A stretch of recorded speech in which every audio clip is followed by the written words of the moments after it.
गुरु चरण सरोज रज निज मनु मुकुर सुधारि वरनउ रघुवर विमल जसु जो दायको फलचारि बुद्धिहीन तनु जानिके सुमिरहु पवन कुमार बल बुद्धि विद्या देहु मोहि करहु कलेश विकार मुनि कह राहो सुहृदय जिय जानी प्रेम पुलकी मृदु मंजुल वाणी भामिनी भयउ तोर मन भावा घर घर नगर आनंदो बधावा।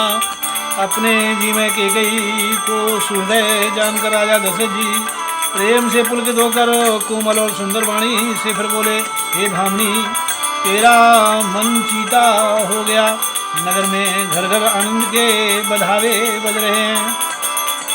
राम ही देऊ काली जुबराजू सजही सुलोचनी मंगल साजू दल के उठे सुनी हृदय कठोर जनु छुई गयो पाक बर तोरो। मैं कल ही राम को युवराज पर दे रहा हूँ, इसलिए हे सुनैनी तू मंगल साज सजा। ये सुनते ही उसका कठोर हृदय दलक उठा, फटने लगा मानो पका हुआ बाल तोड़ फोड़ा छू गया हो। ऐसे पीर बिहसी तेहि गोई चोर नारी जीव प्रगति न हो रोई। लखनी लखही न भूप कपट चतुराए कोटि कुटिल मणि गुरु पढ़ाए। ऐसी भारी पीड़ा को भी उसने हंसकर छिपा लिया, जैसे चोर की स्त्री प्रकट होकर नहीं रोती जिसमें उसका भेद न खुल जाए। राजा उसकी कपट चतुराई को नहीं लख रहे हैं, क्योंकि वह करोड़ों कुटिलों की श्रोमणी गुरु मंत्रा की पढ़ाई हुई है। यद्यपि नीति निपुण नर ना हो, नारी चरित जल निधि अवगाहो। कपट स्नेहु बड़ाई बहोरी गोरी बिहसी नयन मोरी। बोली बिहसी नयन मोरी। यदि राजा नीति मैंने पढ़े हैं, परंतु प्रिया चरित्रो अथा समुद्र है, फिर वह कपटयुक्त प्रेम बढ़ाकर ऊपर से प्रेम दिखाकर नेत्र और मुंह मोड़कर हंसती हुई बोली, मांगू मांगू पे कहो पिया कबहू न देहू न लेहू। देन कहेहू वरदान दुई तेऊ पावत संदेहू। हे प्रियतम आप मांग मांग तो कहा करते हैं, पर देते लेते कभी कुछ भी नहीं। आपने 2 वरदान देने को कहा था, उनके भी मिलने में संदेह है। जाने उमर मुराओ हसी कही तुम ही कुहावो परम प्रिय अहि। आती राखिना मांगिहु पाओ बिसरी गयो मोहि मोर सुभाव। बिसरी गयो मोहि मोर सुभाव। राजा ने हंसकर कहा कि अब मैं तुम्हारा मर्म मतलब समझा, मांग करना तुम्हें परम प्रिय है।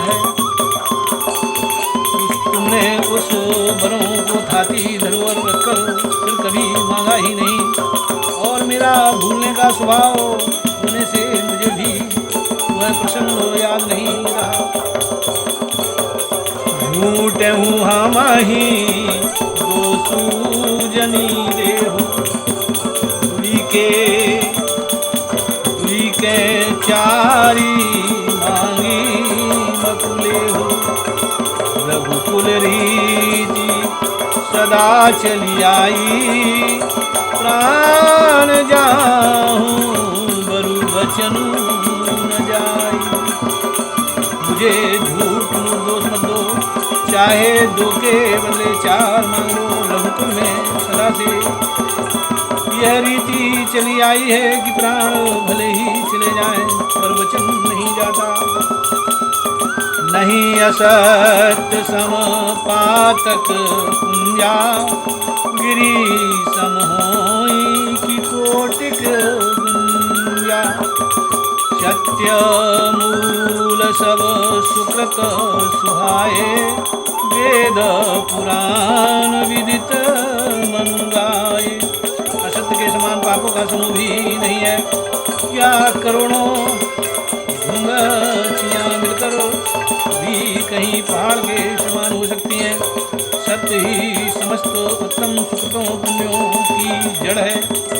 यह बात वेद पुराणों में प्रसिद्ध है और मनु जी ने भी यही कहा है। यही पर राम शपथ करी आई, सुकृत स्नेह अवधि रघुराई।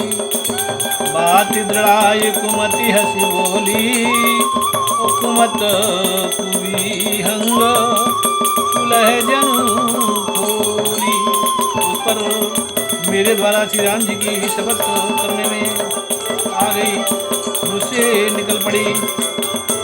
श्री रघुनाथ जी मेरे सुकृत पुण्य और स्नेह की सीमा है। इस प्रकार बात पक्की करा के दुर्बुद्धि कह गई, हंसकर बोली, मानो उसने कुमत बुरे विचार रूपी दुष्ट पक्षी बाज को छोड़ने के लिए उसकी ही आंखों पर ही टोपी खोल दी।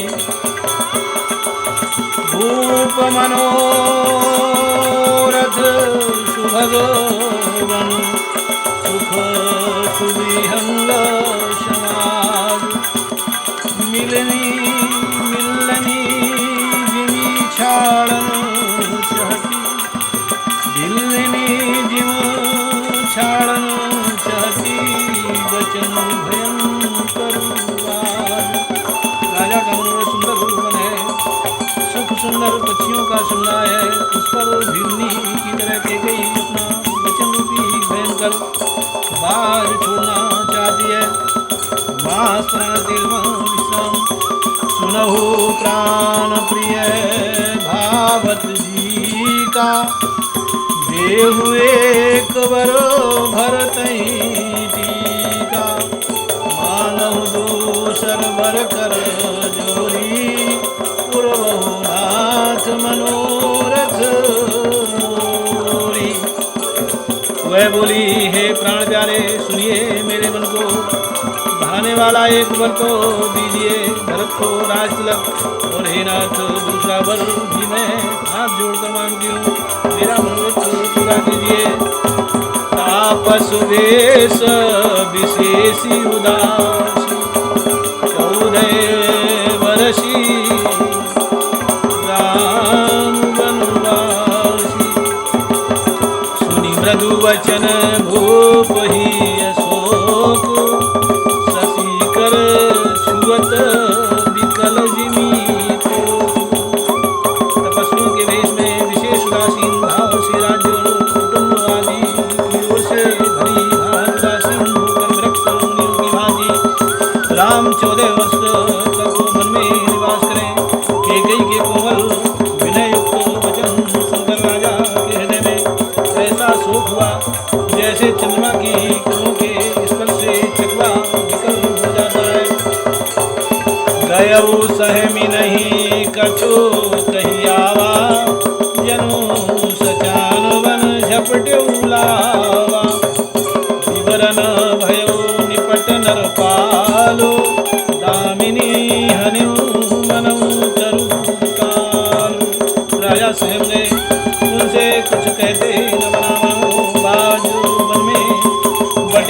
हटाओ। राजा का रंग बिल्कुल उड़ गया, मानो ताड़ के पेड़ को बिजली ने मारा हो। जैसे ताड़ के पेड़ पर बिजली गिरने से वह झुलसकर बदरंग हो जाता है, वही हाल राजा का हुआ। माथे हाथ मूंद दो लोचन, तनु धरी सोचू लाग जन सोचन। मोर मनोरथ सुरतरु फूला, भरत करनी जिमी हथिरु समूला। माथे पर हाथ रखकर दोनों नेत्र बंद करके राजा ऐसे सोच करने लगे, मानो साक्षात सूरज ही शरीर धारण कर सोच कर रहा हो। वे सोचते हैं, हाय मेरा मनोरथ भी कलम भूल चुका था, परंतु चलते समय के कई ने हथिना की तरह उसे जड़ समेत उखाड़कर नष्ट कर डाला। अवध उजाड़ की न कह के दीन सी चल विपत्ति कहने। एक ही ने उद्या को उजाड़ कर दिया, एक ही ने उद्या को उजाड़ कर दिया। विपत्ति के चल उगल नींव डाल दी, तब ने अवसर का भयो गयो ना विश्वास। योग सिद्धि फल समय जिमी यतहि अविद्या नाश। इस अवसर पर क्या हो गया, स्त्री का विश्वास करके वैसे ही मारा गया जैसे युवती सुंदरी फल मिलने के समय योगी अविद्या नष्ट कर देती है। यही विधि राव मन ही मन झांका, देखी कुभांति कुमति मन माखा। भरत की रावण पूत न होहि, आनहु मोल बेसाही की मोहि। राजा मन ही नीत हो रहे हैं। राजा का ऐसा व्यवहार देखकर बुद्धि के कई मन में बुरी तरह से खोल गई और बोली, क्या भरत आपके पुत्र नहीं है? क्या मुझे आपको दाम देकर खरीद लाए? क्या मैं आपकी विवाहिता पत्नी नहीं हूँ? जो सुनी सर्वस लाग तुम्हारे, काहे न बोलूं बचन सभाए। देहु तरु अनु करहु कि नाही, सत्य संध तुम रघुकुल माही। जो मेरा वचन सुनते ही आपको बाणसा लगा, तो आप सोच समझ कर बात क्यों नहीं करते? पहले उत्तर दीजिए, हाँ कीजिए, नहीं तो नहीं कीजिए।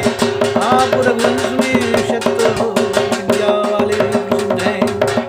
देन कहो अब जनी वर देहो, तजहु सत्य जग अप जसु लेहो।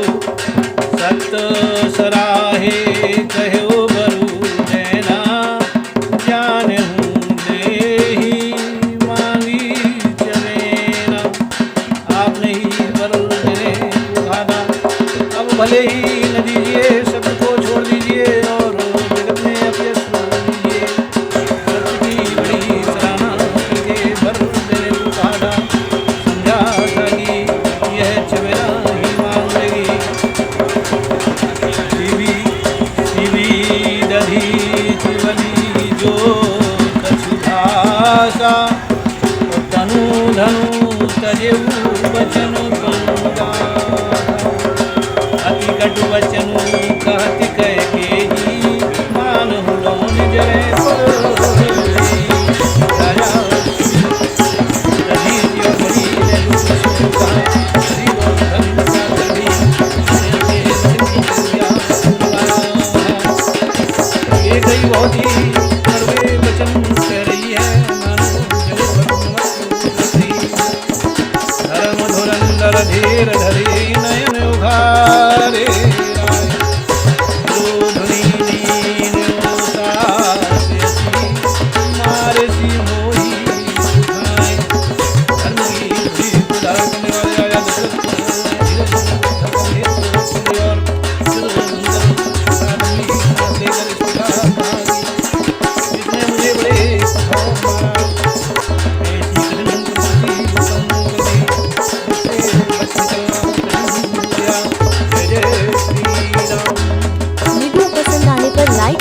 क्षेत्र